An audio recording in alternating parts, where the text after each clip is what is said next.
on all the research that people do when it comes to pain, it's almost impossible to come up with like a universal indicator of this is how much something should hurt.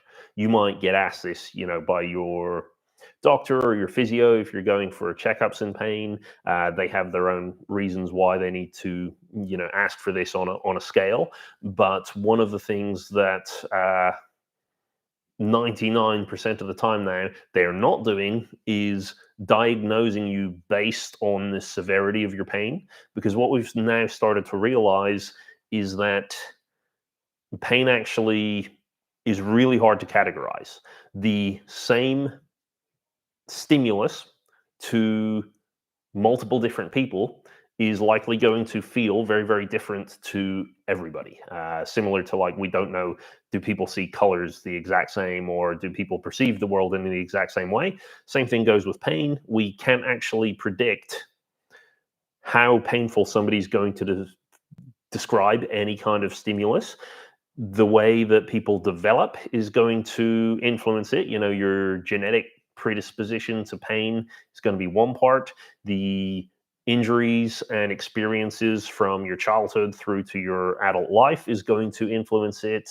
The context is going to be really important. So, you could give someone a little cut on the palm of their hand, and you could do it with a knife, or you could do it with the head of a snake.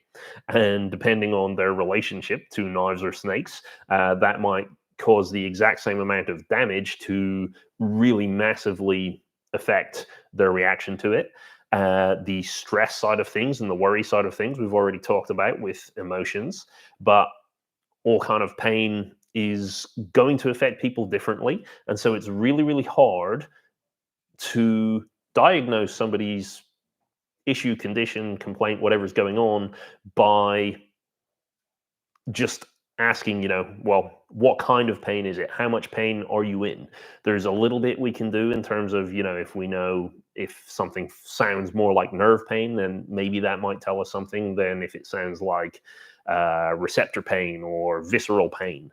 But outside of that, it's really hard to draw any conclusions from someone saying this is how much it hurts. We need to find more information about, like, what's going on in your life. What kind of restrictions are there to your movement? How is it affecting you psychologically? How is it affecting your diet and nutrition? Or how are all of those things affecting your pain? So pain is going to be very individual to every person.